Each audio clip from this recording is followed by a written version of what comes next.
예, 오늘 아침에는 아침 일찍 송악산에 나왔습니다.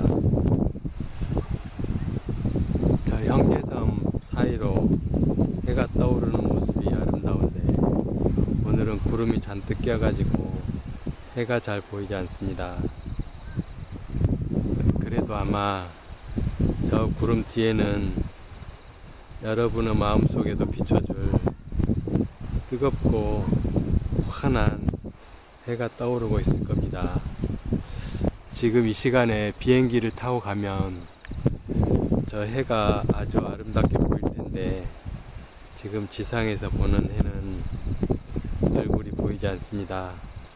그래도 마음의 눈으로 보면 환한 해가 마음 가득 떠오르고 있습니다. 이렇게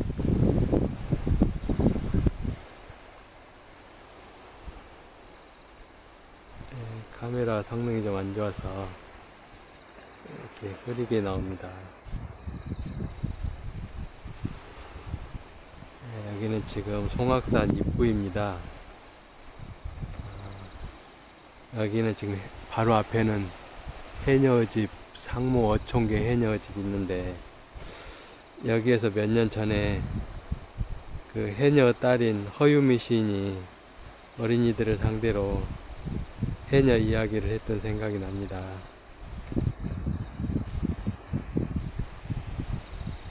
이곳 제주에도 참 아름다운 시인들이 많습니다.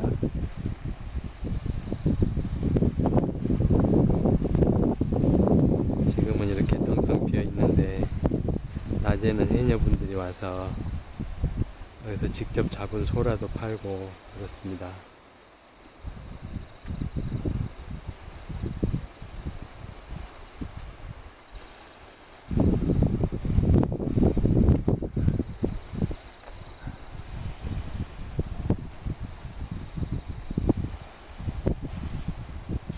이게 조금만 움직이면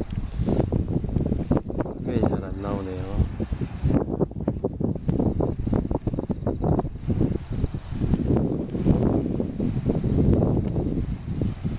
아마 햇빛이 부족해서 그런 것 같기도 하고. 이쪽 보면 여기가 지금 송악산입니다.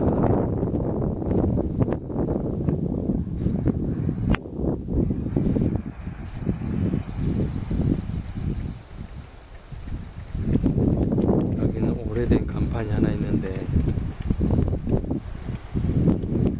대장금 촬영을 했다는 표시입니다. 저기 굴에서 대장금 촬영을 했다고 합니다. 저 굴들은 일제시대 때 미군을 방어하기 위해서 파놓은 자살 특공대들이 배를 숨겨놓았던 곳들입니다. 여기다 제주 도민들을 동원해가지고 아이를 봤던 그런 일제 동굴 집입니다. 제주도에는 해안가에 쭉 저렇게 산에도 그렇고 해안가 쪽으로 저런 동굴들을 많이 파놓았습니다.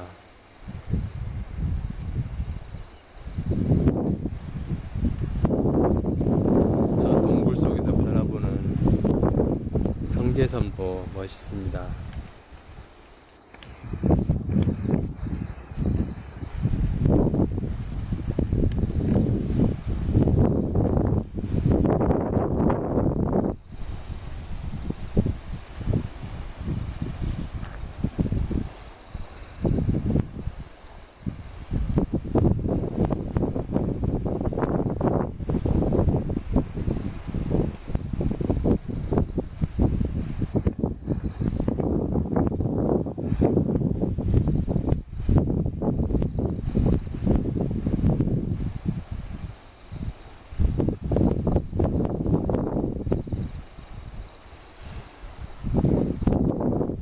저기 보면 구름 사이로 햇빛이 환하게 쏟아지고 있는데 이 카메라가 좀 안 좋아서 그걸 다 잡아내지 못해 좀 아쉽습니다.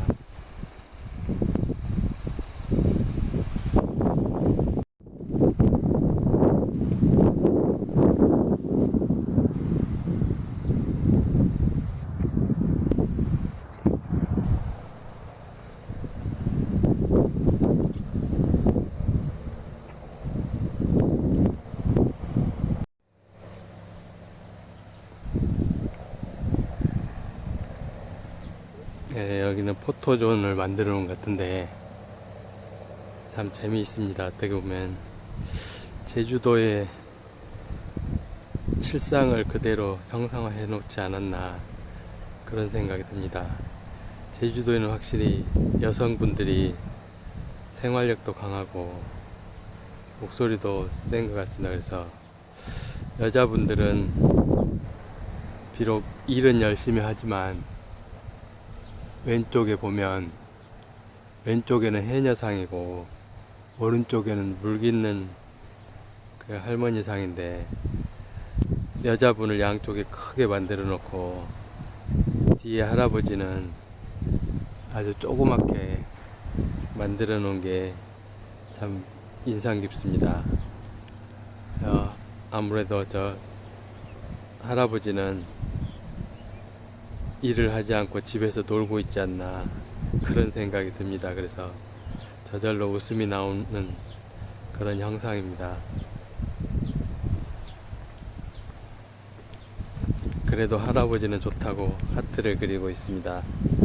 참 재미있는 모습입니다.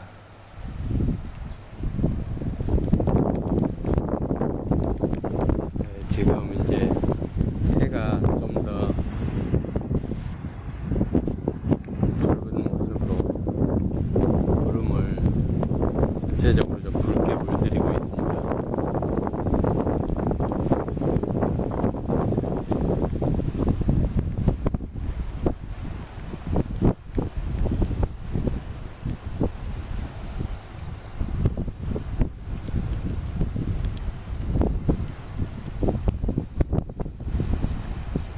네, 여기서 바라보는 한라산도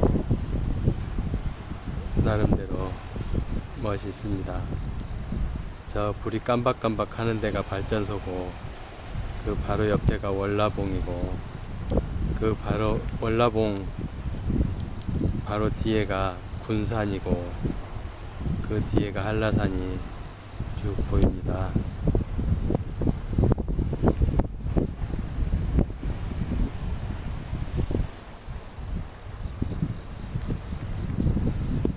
그리고 이 삼방산은 어디서 보아도 참 멋있습니다.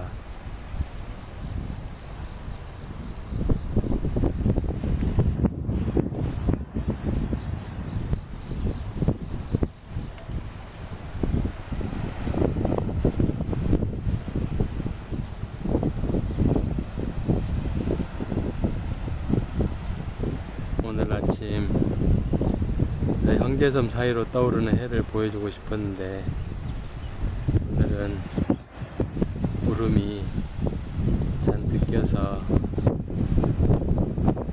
그런 해는 보지 못했습니다. 그 형제섬은 왼쪽에는 좀 작아 보이고 오른쪽에는 좀 커 보이는데 실제로는 왼쪽 귀가 훨씬 넓고 좋습니다. 옛날에는 저기서 사람도 살았다고 합니다. 그리고 그 사이에 또 작은 섬들이 있는데 잘 눈에 띄지는 않습니다. 네, 자 뒤에 형제섬 뒤로 보이는 게 엊그제 보았던 범섬이 보입니다. 범섬과 문섬, 범섬 다음에 문섬까지 보이는데 섬은 잘 보이지 않습니다.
일어나면 민간인들이 제일 고생을 많이 합니다. 그러니까 어떤 일이 있어도 전쟁은 일어나지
학살시킨 곳입니다. 그 사삼 때 자수했던 사람들을 다시 전쟁이 일어나자 불러가지고 학살시킨 곳입니다.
여기서는 이제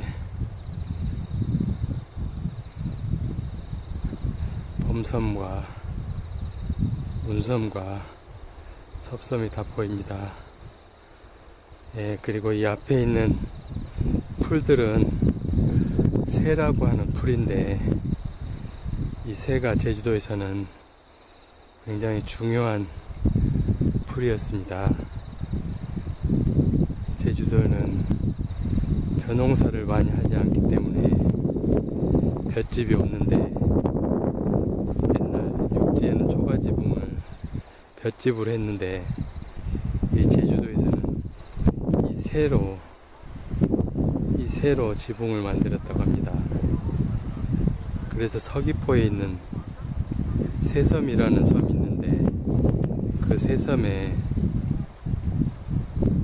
이 새가 많아서 새섬이라는 이름이 붙었답니다. 그래서 모르는 사람은 그냥 날아다니는 새가 많았나 보다 하는데, 사실은 이 풀 이름 새가 많아서 그 이름이 새섬이라고 합니다.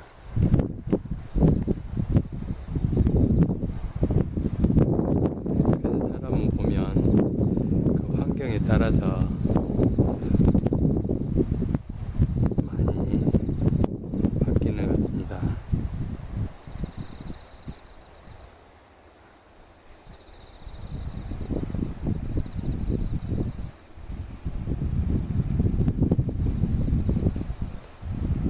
조금씩 올라가면 점점 인간의 흔적은 지워지고 자연만 도드라지게 보이는 풍경이 참 아름답습니다. 요즘에는 초가지붕을 사용하지 않기 때문에 이 새가 많이 이용되지 않지만, 옛날에는 일부러 새를 기르는 밭을 따로 두기도 했다고 합니다. 그래서 제주도에는 보통 제주도 말로 촐밭이라고 하는데, 이 촐밭에 이 새를 많이 길렀다고 합니다. 지금도 목장을 하는 분들은 풀밭을 따로 만들고 있는데, 거기에도 이 새가 많이 자란다고 합니다.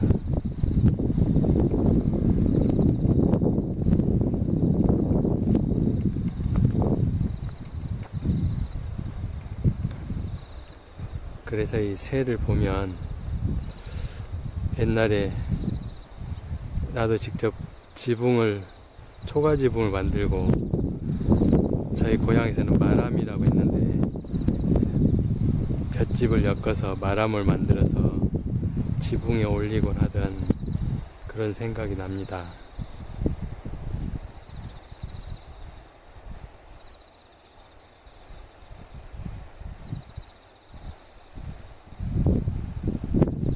자꾸 조금만 흔들리면 화면이 안 나오는데, 여러분들의 눈을 피곤하게 해서 한편으로 죄송하기도 합니다.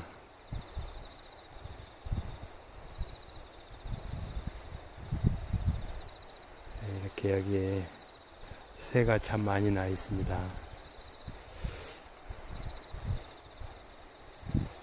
아마 옛날 사람들은 이맘때쯤이면 이 새를 베어다가 말리곤 하지 않았을까, 그런 상상을 합니다.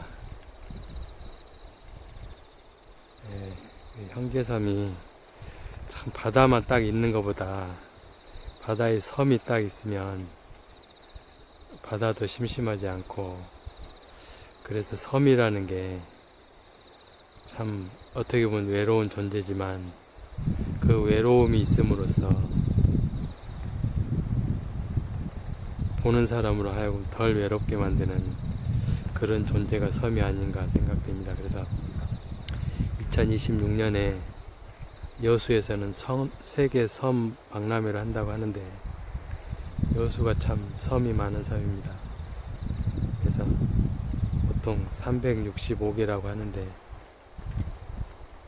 제주도에는 365개의 오름이 있고, 여수에는 365개의 섬이 있어서 제주도와 여수는 참 많이 닮았다는 생각이 듭니다. 그리고 여수와 제주도를 생각하면 4.3을 생각하지 않을 수 없는데 4.3을 진압하라는 명령을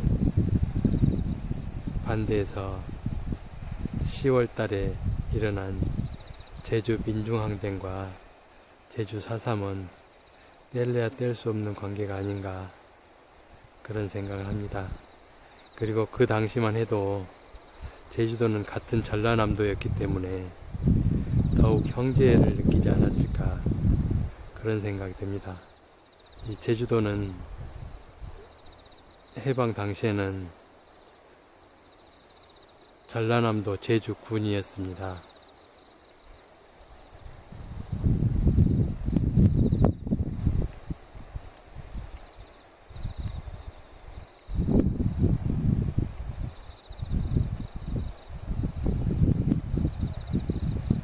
그리고 해방 당시에는 우리나라가 지금처럼 다른 나라처럼 의식이 완전히 갈라지진 않았을 것입니다. 그래서 지금 생각하는 북한과 그 당시에 생각하는 북한은 많이 달랐을 거라는 생각을 합니다. 그래서 지금 시점에서 바라보는 4.3과 그 당시 사람들이 생각하는 4.3은 많이 다르지 않았을까 그런 생각이 듭니다. 근데 이승만 정권이 남과 북을 완전히 갈라놓는 바람에 이렇게 우리들의 생각도 많이 달라졌다는 생각이 듭니다.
저 아까 바닷가에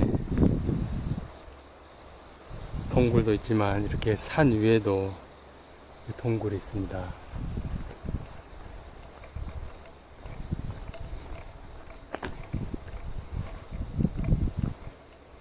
네, 이렇게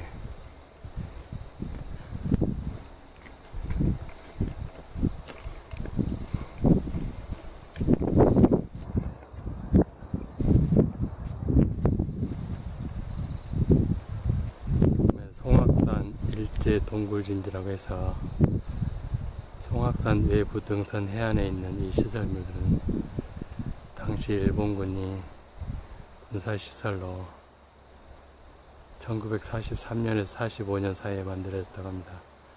그러니까 일제 말 미군하고 전쟁을 치를 무렵에 위협을 느낀 일본군들이 자신의 본토를 사수하기 위해서 이렇게 제주도에서 최후에 저항을 했던 곳입니다. 이런 진지동굴이 송악산 일대만 60여 개가 된다고 합니다.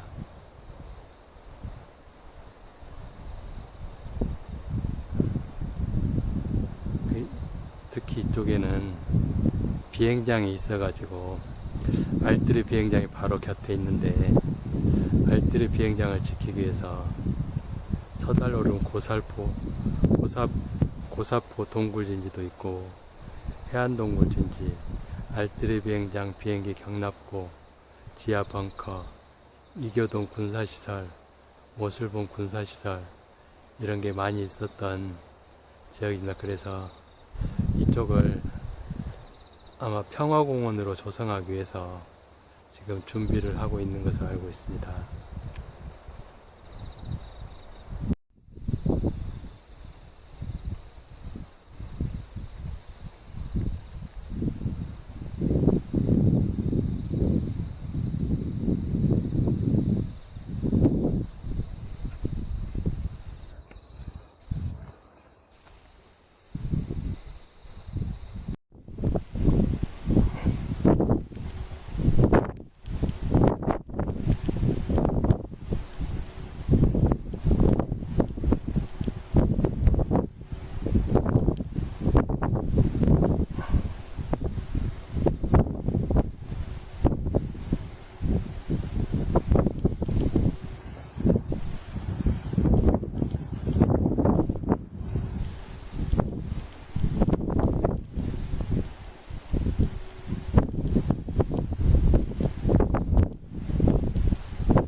보는 방향에 따라서 모습이 많이 다릅니다.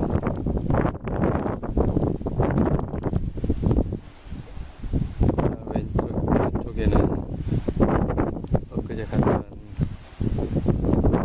섬과 운섬과 섭섬이 보입니다.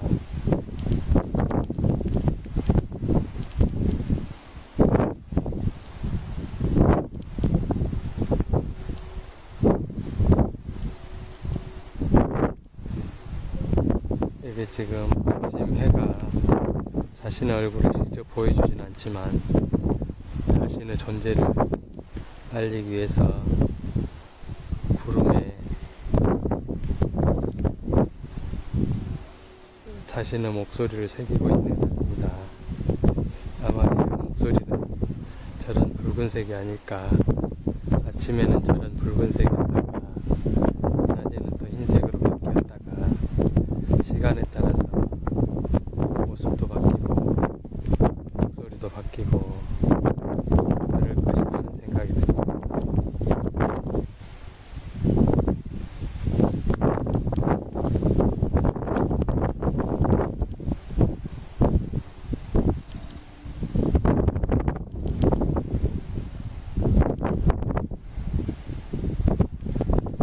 애들도 부지런히 어딘가를 향해서 달려가고 있습니다.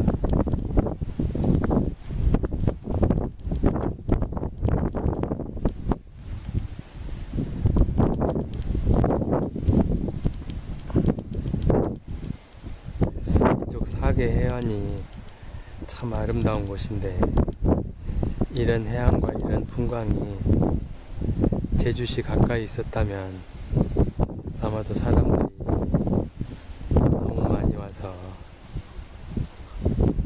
몸살을 앓지 않았을까 그런 생각을 합니다. 이렇게 남쪽에 있어도 오히려 진력하니 좋은 모습을 보여주고 있습니다.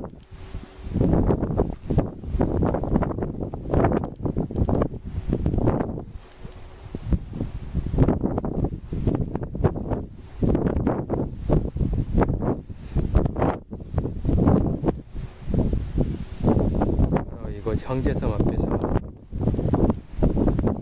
새천년 맞이 행사를 했던 게 엊그제 같은데 벌써 24년이나 흘렀습니다.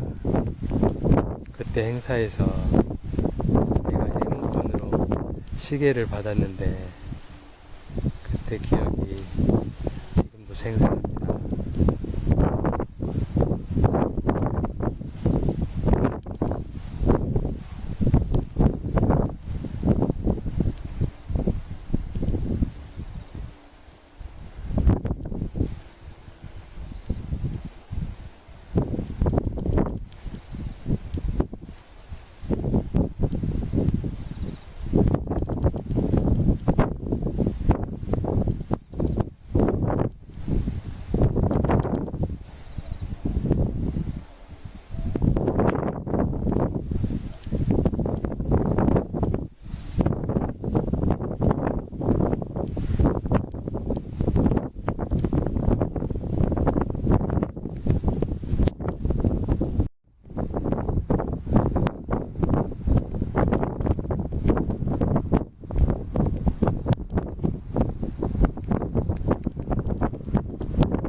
참 아름답습니다.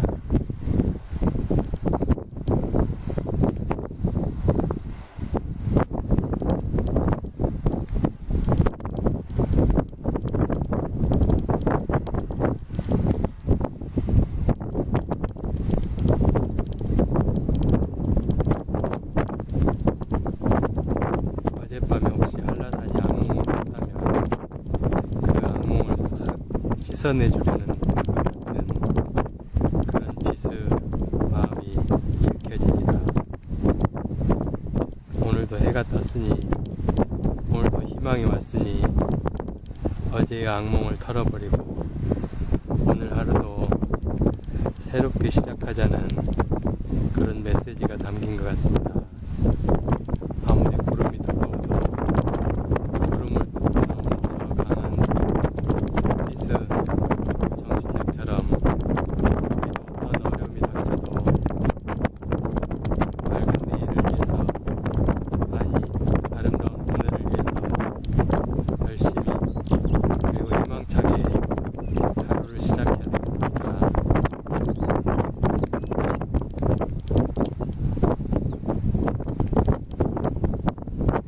이렇게 구름을 뚫고 나오니까 반대쪽에 붉게 드리워졌던 햇빛의 정령들이 저쪽으로 옮겨간 듯합니다. 이쪽이 아까 저 빛이 쏟아지기 전에는 이쪽이 상당히 붉은 빛이 돌았는데 지금은 여기 한라산을 비춰주는 햇빛 쪽으로 다 몰려간 것 같습니다. 네, 이렇게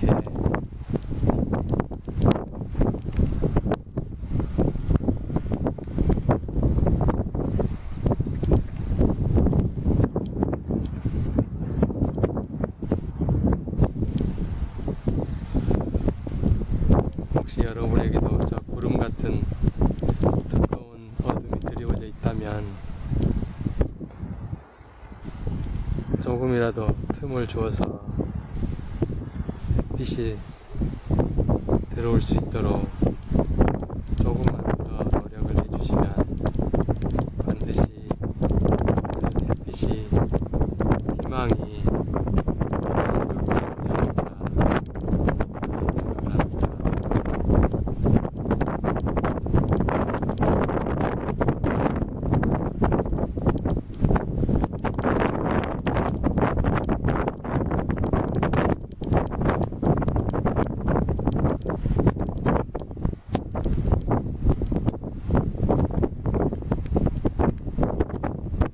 그래서 저는 지금까지 어둠 속에 묻혀서 내 존재를 숨기고 이 어도에 숨어서 혼자 조용히 살았는데 이제 얼마 남지 않은 생을 마감하기 위해서는 내가 이 세상에 왜 왔는지, 내가 이 세상에 온 존재 이유가 있지 않을까 그런 생각을 가지면서 심장수술 받고 와파린을 먹으면서 뇌졸중이 가장 위험한 아무래도 뇌 핏줄이 조금씩 막힌다는 느낌이 들어서 핏줄이 다 막히기 전에, 내 기억이 다 없어지기 전에 조금이라도 내 목소리를 내야지 않을까. 내가 이 세상에 이렇게 해야 되지 않을까. 그런 생각을 하면서 나 혼자 들고 내 자신에게 내 자신의 문을 두드리는 그런 시간을 조금씩 갖고 있습니다. 그래서 지금 윤동중문학관을 만들고 있는데 단순한 윤동중문학관이 아니고 윤동주 시인과 이진성 시인의 세상의 읽기 혹은 아름다운 세상 읽기를, 세상 만들기를 만들어야 되지 않을까 그런 생각을 합니다. 그래서 채널 이름도 운동주문학관에서 운동주문학관 가로하고 운동주시인과 배신성씨의 세상 읽기 가이드 아름다운 세상 만들기로 바꾸지 않을까 그런 생각을 합니다.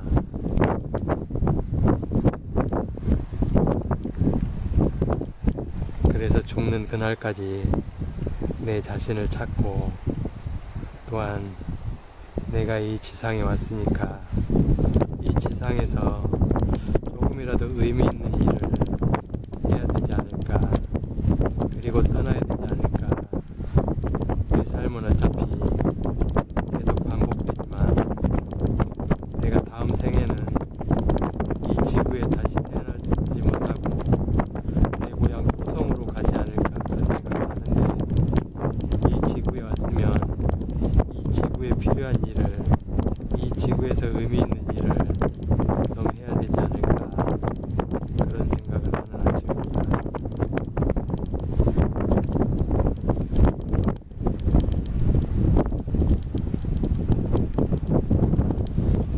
그래서 사실은 어젯밤에도 잠을 이루지 못했는데 아침 일찍 이렇게 송악산에 나와서 시원한 바람을 맞으면서 이렇게 새로운 각오도 하고 내 자신도 돌아보고 내가 알 수 없는 내 내부에서 일어나는 일도 짐작해보고, 옛날에는 심장이 우리 인간의 가장 중요한 부분이라는 생각을 했는데 요즘에는 심장도 중요하지만 우리 뇌가 더 중요하지 않을까.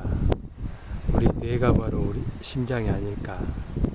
우리 뇌가 바로 인간이 아닐까 그런 생각을 하는 거죠.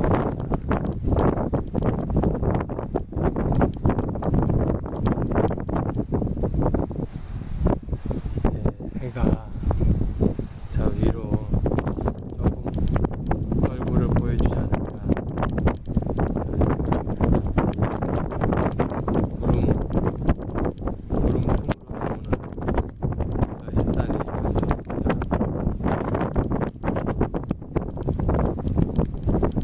어떻게 보면 비트 커튼이 바람에 흩날리는 것 같기도 하고, 저쪽에서 바람이 불어와서 빛의 커튼을 흘러주고 있다는 생각이 듭니다. 오늘은 빛의 커튼이 참 좋습니다. 빛의 커튼은 우리의 시야를 가리지 않고 오히려 우리 시야를 밝게 해주는 그런 커튼이 아닌가 그런 생각이 듭니다. 보니까 여기 위쪽에 또 틈이 생기니까 빛이 그쪽으로 나오지 않을까. 밑에 커튼을 거두고 위로 자신의 얼굴을 보여주지 않을까 그런 생각이 듭니다.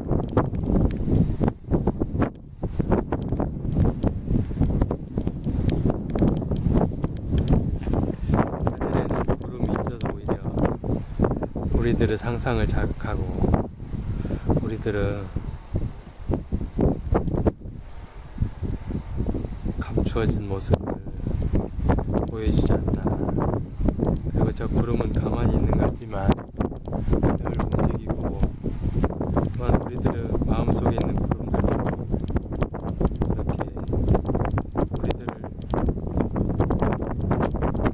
가두는 있지만 한편으로는 하늘을 더 풍요롭게 하고 하늘을 더 운치 있게 하고 그런 존재가 아닐까 그런 생각이 듭니다.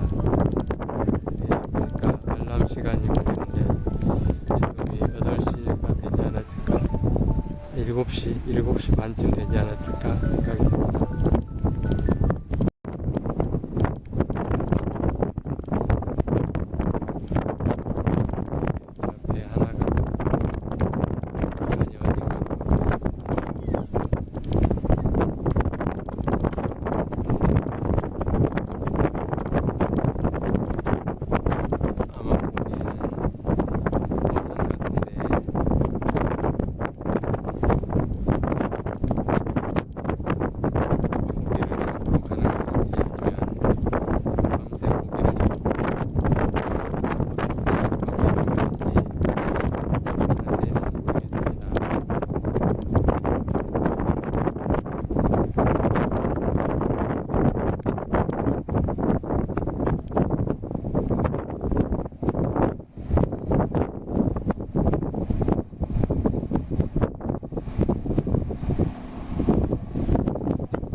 버튼이 좀 약해지고 좀 위에 있는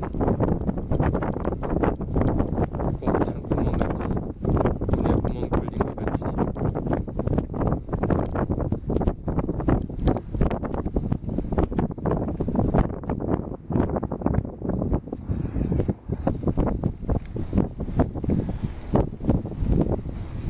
네, 이곳을 비추면서 바다에도 빛이 반사되고 있습니다.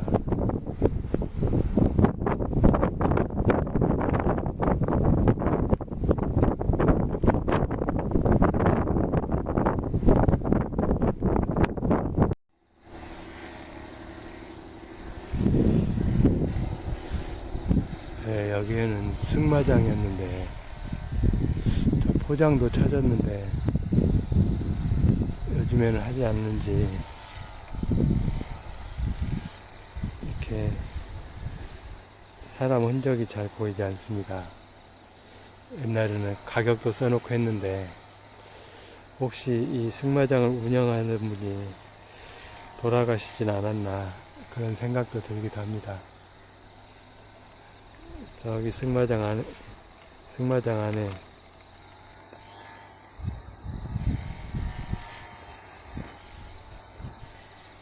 풀을 베는 사람이 있는데 저분이 대신 관리를 해주지 않나 생각이 듭니다. 계속 운영을 했다면 풀이 저렇게 기대까지 나지 않았을 텐데 아무래도 이 승마장을 운영하던 분이 무슨 일이 생기지 않았을까 그런 생각이 드는 아침입니다. 네, 저 위에가 송악산 정상입니다.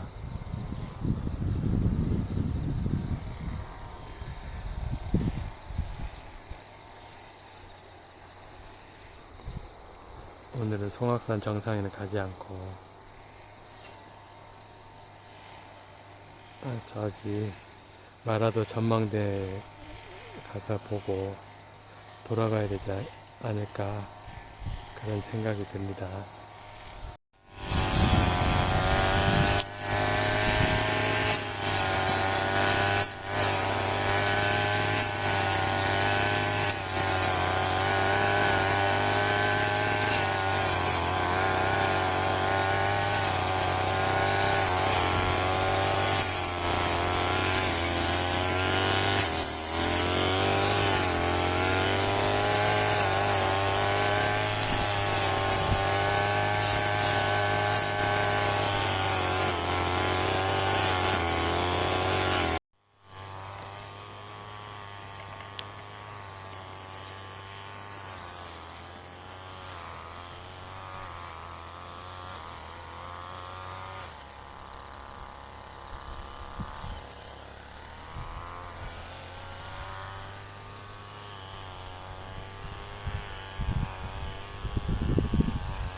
옛날 사람들 저 말 꼬리로 어떻게 갓을 만들 생각을 했는지 참 신기합니다.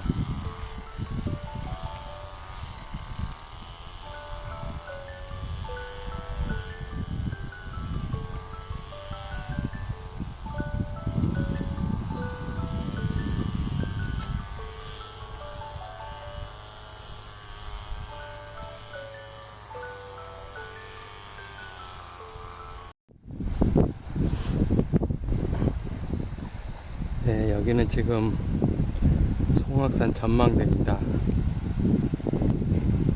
이 송악산을 다른 말로는 절룰이라고도 하는데, 절룰이란 파도가 우는 소리를 뜻합니다. 절룰이는 파도가 바위에 부딪혀서 내는 소리, 그런 소리를 절룰이라고 하는데, 저렇게 바위에 부딪히는 파도 소리가 꼭 바다가 우는 그런 모습이라고 해서 절룰이란 이름이 붙었습니다. 제가 오늘 아침 여기에 온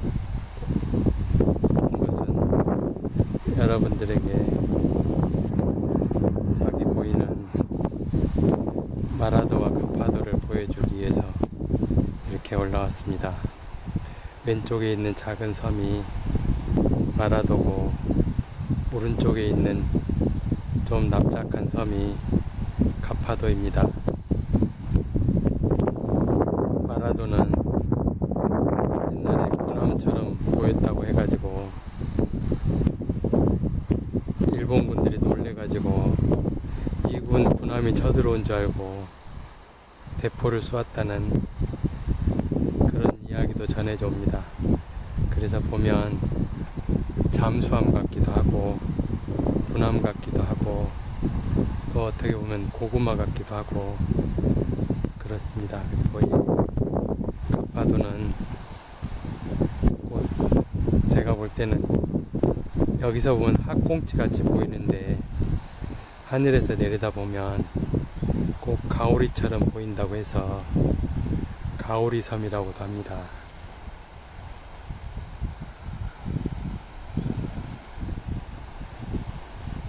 저희 카파도에는 그래도 사람들이 꽤 많이 삽니다. 발전소도 있고 학교도 있고 뭐 관공서들도 많습니다. 특히 요즘에는 청보리밭 축제로 많이 알려졌습니다. 그리고 제가 카파도에서 이쪽을 바라보는 모습이 참 아름답습니다. 이 송악산도 그렇고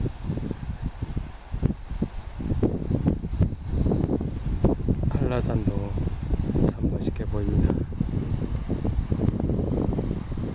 그리고 저 마라도는 생각보다 참 작습니다. 그래서 가면 1시간도 안 돼서 그냥 돌아볼 수 있는 그런 곳입니다. 그래서 옛날에 어느 통신사 선전에서 마라도 짜장면 시키신 분 하던 그런 광고가 뜨면서 그때부터 마라도에 짜장면 집이 급속히 들어서서 요즘에는 마라도에 들어가는 사람들은 꼭 짜장면을 먹고 오는 사람들이 많습니다.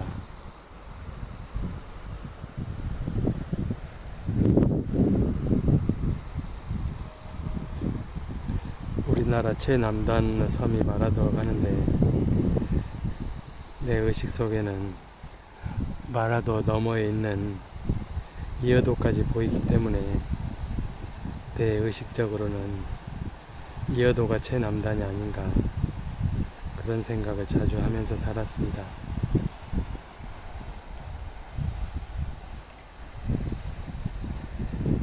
이렇게 저쪽에 군인들도 있고 하는데 이쪽 둘레길이 참 좋은데 오늘은 여기까지만 하고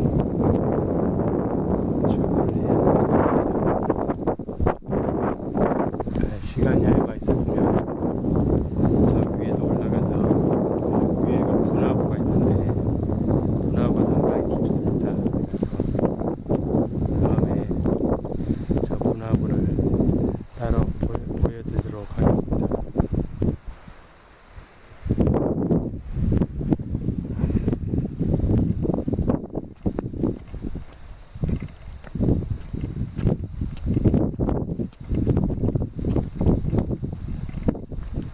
이제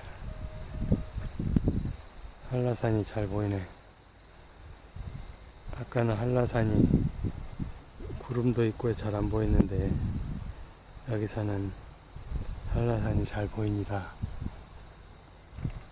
그리고 여기가 바로 전망대인데 여기 보면 삼방산과 한계섬 이렇게 보여주고 이렇게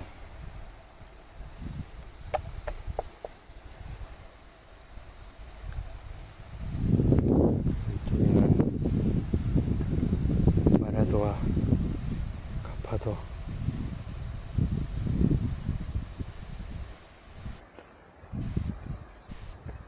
이렇게 대한민국 최남단 북위 33도 6분 33초 동경 126도 11분 3분입니다. 1883년 이후부터 사람이 살기 시작했다고 합니다. 원래 섬은 살기를 울창했는데 화전민 한 명이 달밤에 퉁소를 불다가 뱀들이 몰려오자 불을 질러서 숲을 다 태우고 지금은 잔디가 섬 전체를 덮고 있다고 합니다. 1시간 10분, 30분 정도면 섬 전체를 둘러볼 수 있으며 섬의 가장 높은 곳은 세계 항해 지도에도 표시된 주택입니다. 이렇게 간단히 지도를 보면 현 위치는 형제섬과 가파도 사이에 있고 마라도는 그 뒤쪽에 있습니다. 가파도는 오슬프와 마라도 중간쯤에 자리하고 있으며 19세기 중엽부터 사람들이 들어와 살기 시작했다고 합니다. 1653년 가파도에 포로된 네덜란드 선박 선원은 헨드릭 하멜 이후에 고국으로 돌아가서 저술한 책 하멜 표류기가 캡파트로 처음 서양에 소개되었다고 합니다. 그러니까 하멜이 처음에 표류 와서 여기서 잡혀가지고 몇 년 고생하다가 돌아가서 하멜 표류기를 썼습니다.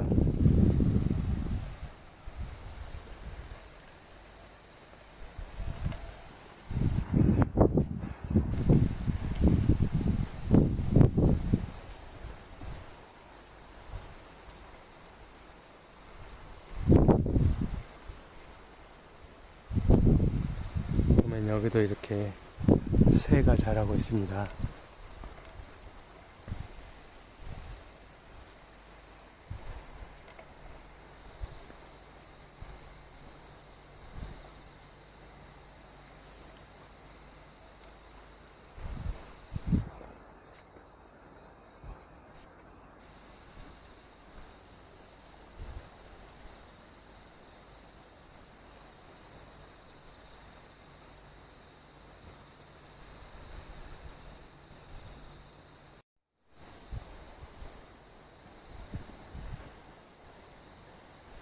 카메라가 가끔 자동으로 꺼져 버리는 경우가 있습니다.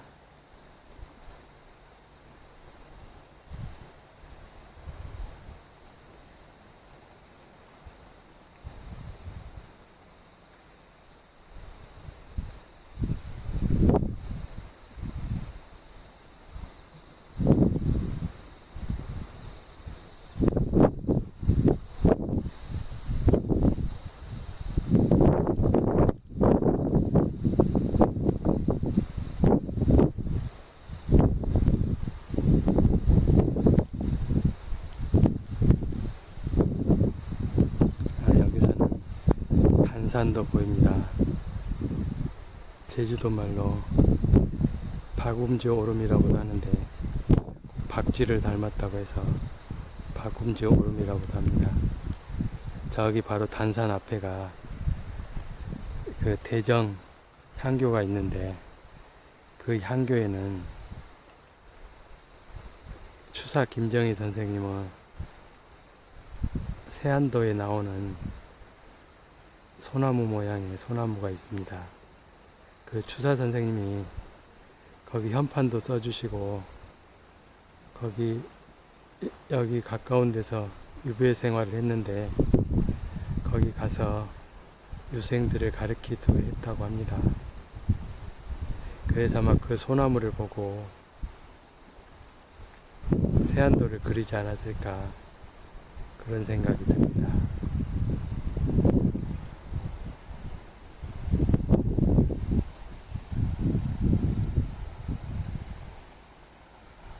이제 벌써 해가 많이 올라왔습니다.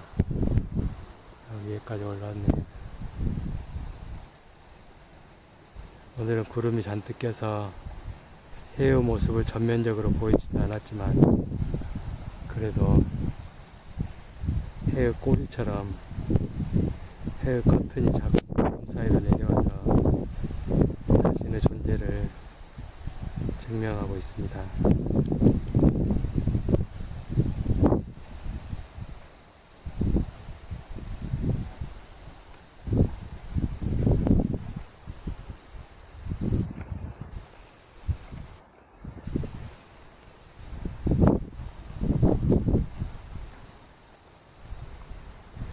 오늘은 이렇게 비록 구름은 많이 끼었지만 아침 일찍 송악산에서 바라보는 한라산도 보여주고 형제섬도 보여주고 삼방산도 보여주고 그래서 참 다행이라는 생각이 듭니다. 멀리 떨어져 있지만 여러분들과 나는 이렇게 같은 눈으로 같은 풍경을 보고 있다는 생각을 하면서 이렇게나마 아침 인사를 할 수 있어서 참 의미 있는 아침이라는 생각이 듭니다.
그리고 여러분들에게 중요한 사실을 하나 알려드리겠습니다.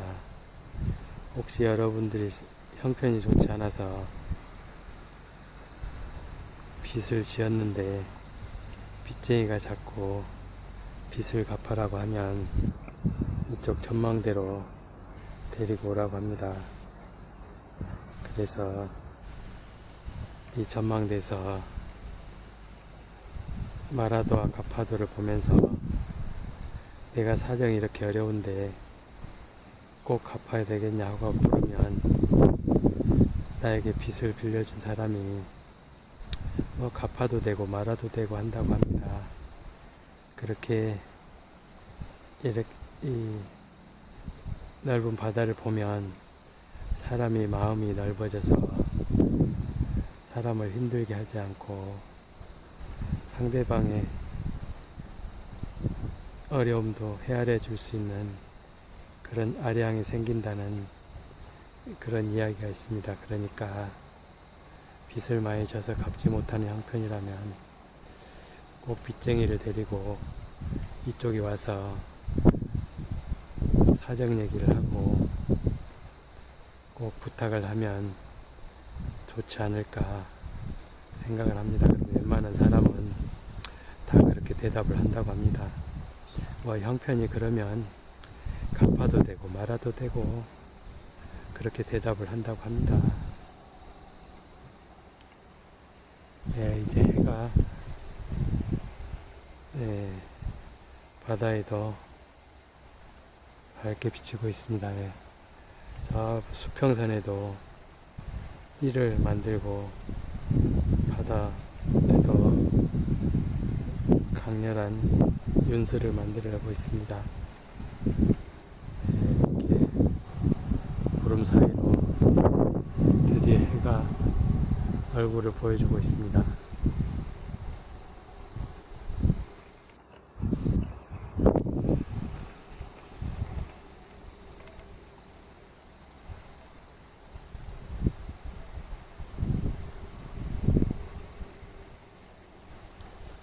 해를 직접 보는 것보다 바다에 반사되는 그런 해가 더 아름답습니다.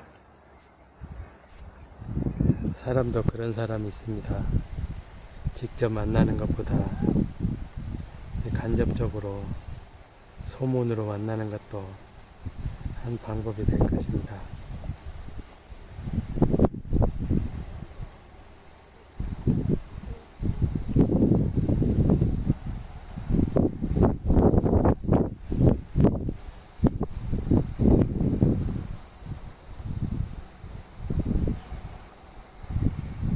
구름 사이가 꼭 사람 얼굴 같기도 하고 그렇네요.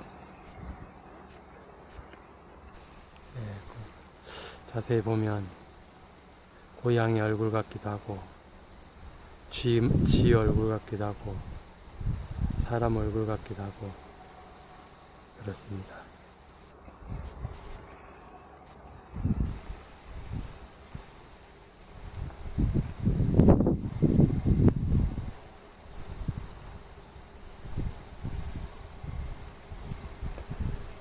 이렇게 오늘 아침은 저 수평선에 들이온 빗을 빨랫줄과 그 빨랫줄에 걸려있는 이불이 잘 말라가고 있는 그런 모습이 바다에 펼쳐지고 있습니다. 빨랫줄이 선명하게 참 아름다워 보입니다.